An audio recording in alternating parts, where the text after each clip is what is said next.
Entitled People, restaurant serves Mediterranean and medical info. So I'm a male. And when I was in my 20s, I worked as a cashier for a fast casual restaurant in the New Orleans suburbs known for vaguely Mediterranean cuisine. Its name rhymes with Bowie's Ditchin'.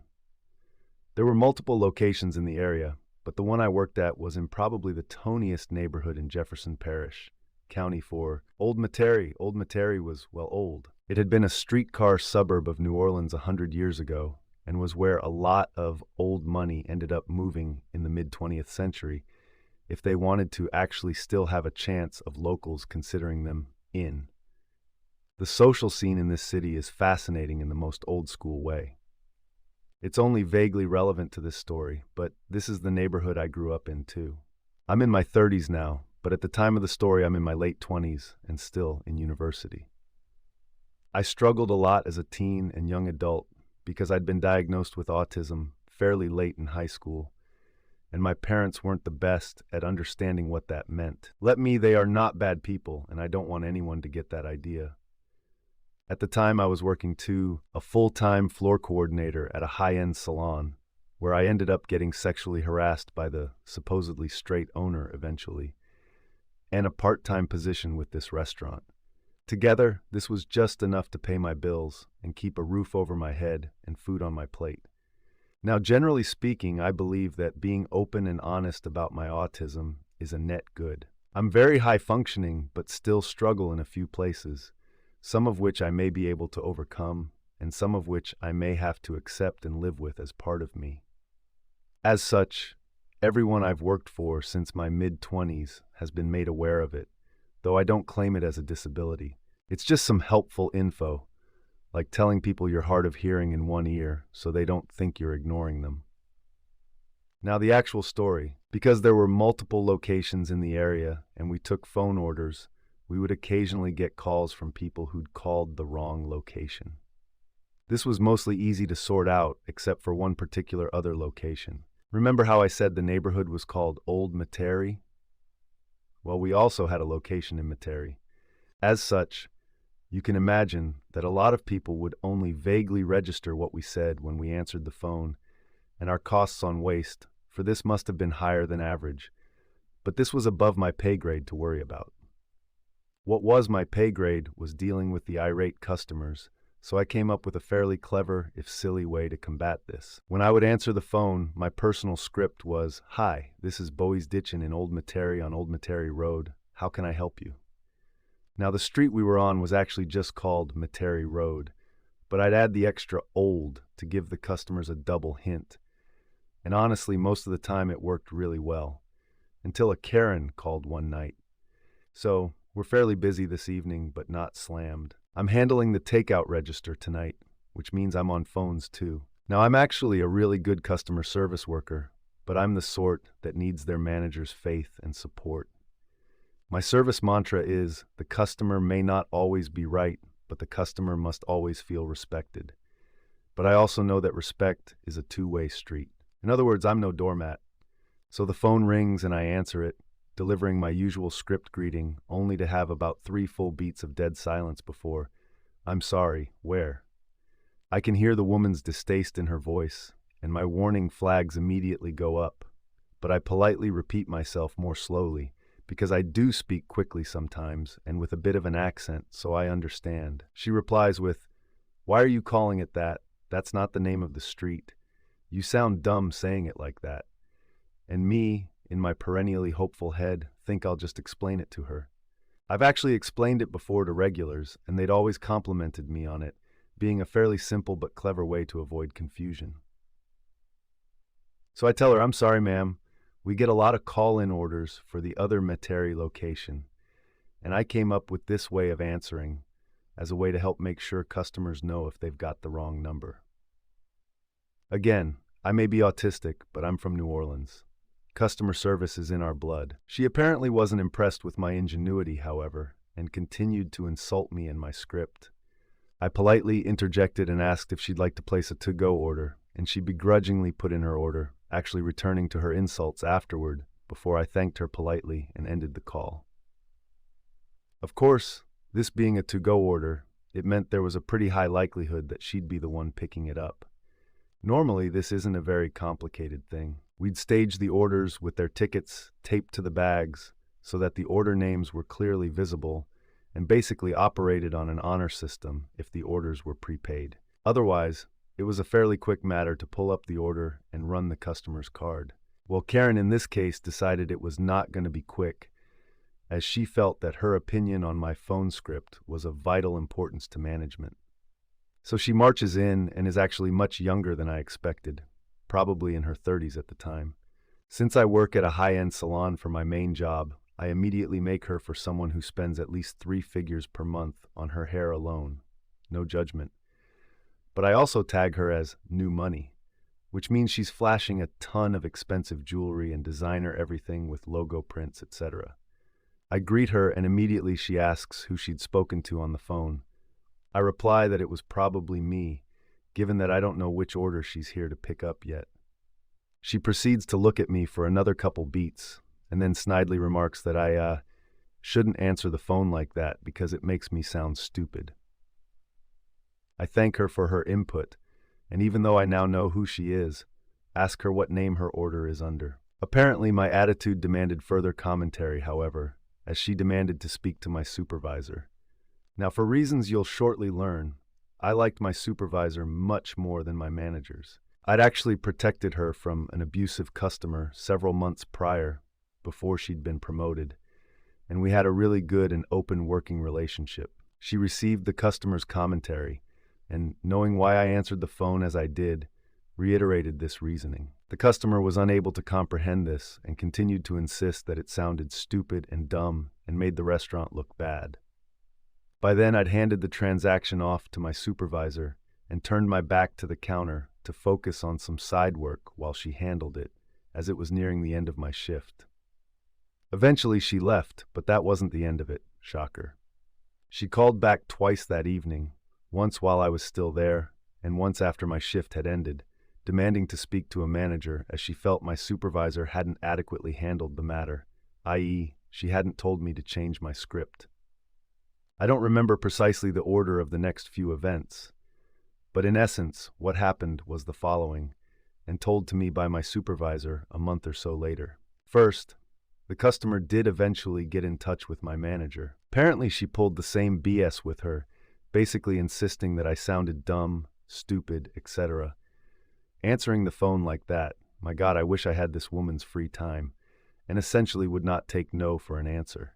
My manager was an okay manager until it came to any kind of crunch, and then she tended to fold or foist blame onto other people so she wouldn't be the target anymore.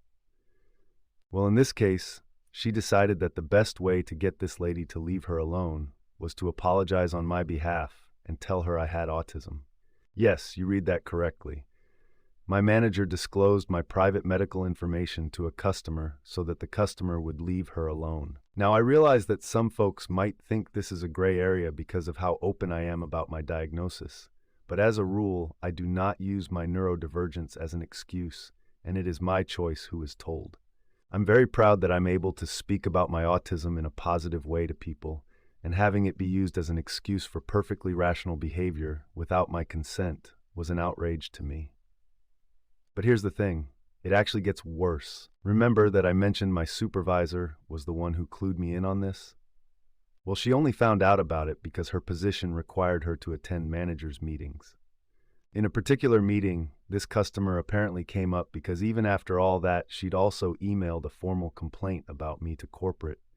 Now, did they sarcastically dismiss the ravings of a mad Karen and move on to more important things? Of course not.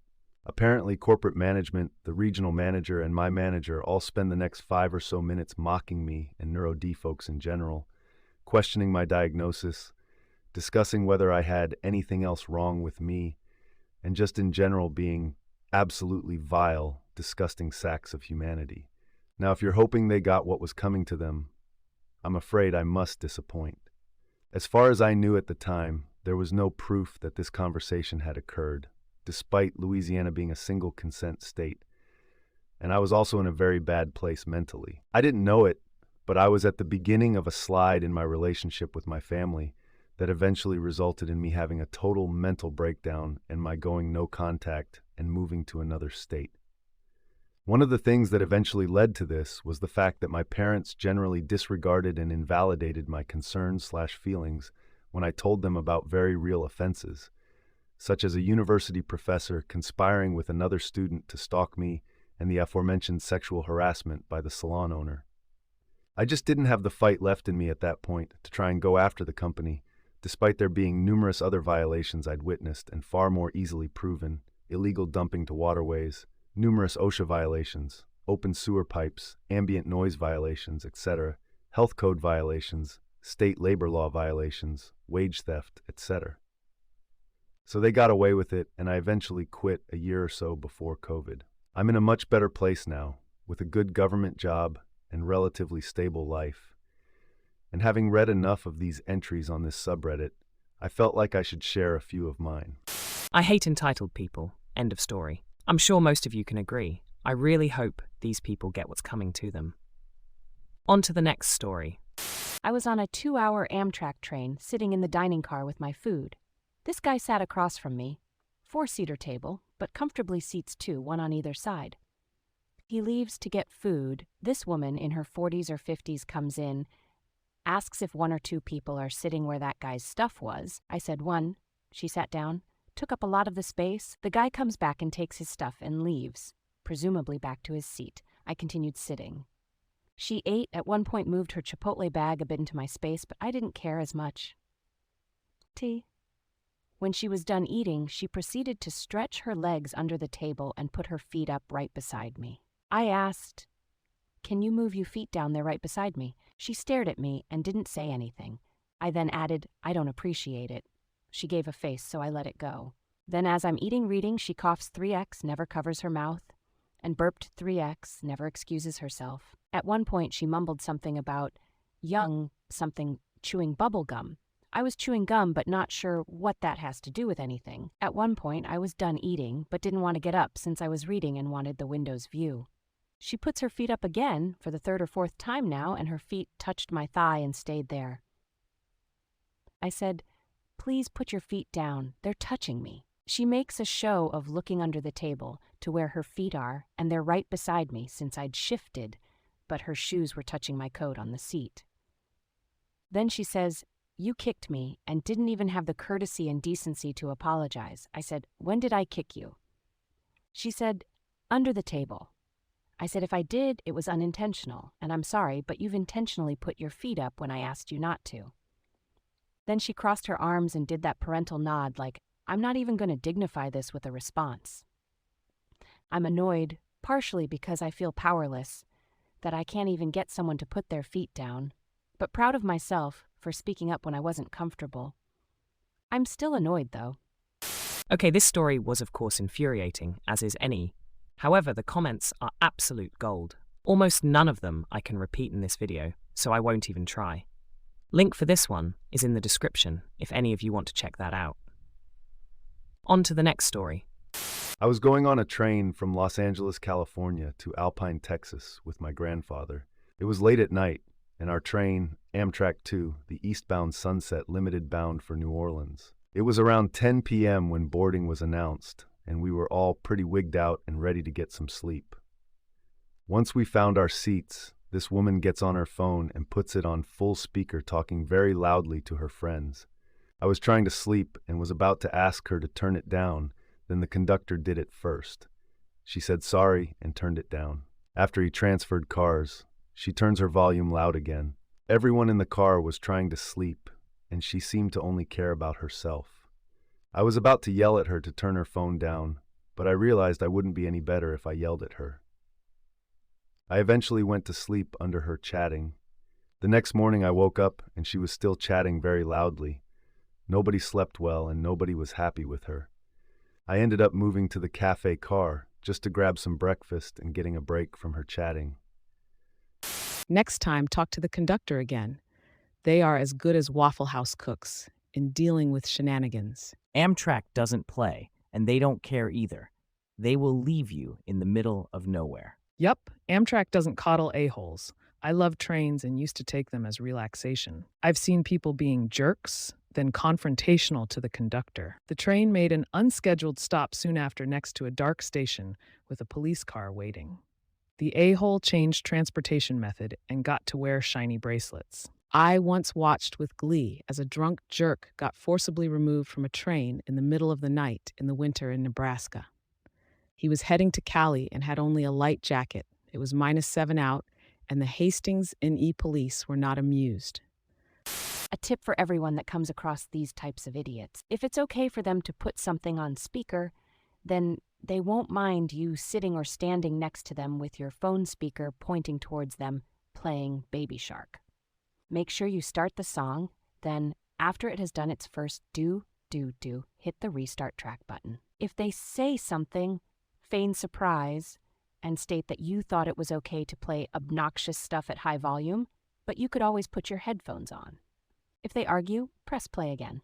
I did this once in London. 2 of us in the carriage. He started watching a film on speaker, so I put music on mine. He turned it up, so I did too. Then I glanced at him and turned it down. He matched me. Then I stopped it and looked at him again. He turned his sound off. Not a word spoken. I did something like that once, first-class carriage in Europe, around this time of year, a few years back. Mind you, I was sick AF and just about done with everybody's BS, and the conductor was nowhere to be found. There was some sort of emergency elsewhere. Otherwise, I would not have done it. A woman and her teenage son sat right across the aisle from me, and he was blasting some sort of anime. The moment he put it on, I asked them politely to turn the sound off. The woman told her son to turn it down, which he did, but only a little bit, so the volume went from obnoxiously loud to just loud. I said no, turn it off, have him put on headphones. She started yelling at me, calling me rude, and insisting her son can do whatever he wants. I listened to it for a bit, then I pulled out my phone, opened an adult site, pressed play on the first video that came up, turned the volume all the way up, and pointed it in her direction. She went beet red, then some people started yelling at us to turn it off. She folded first and told her son to get his headphones, Bose too. Few very long seconds later, the video was near climax. I turned off the sound too, put on my headphones, and promptly fell asleep. I woke up just before we reached the final destination. The woman and her son were nowhere to be seen. When we rolled into the station, I was the last one to get out, and since I was sitting by the exit, people had to pass me by. I got so many weird looks, but all I did was go, "Merry Christmas" to every one of them. Some interesting advice in that one. Could be useful. Anyway, hope you all enjoyed this story. Once again, I'm always open to criticism. Anything you guys can tell me will help. Let me know what you guys thought of the story in the comments, and share any stories you guys might have as well. The link to the original post, as always, will be in the description, and make sure to follow for new videos every day.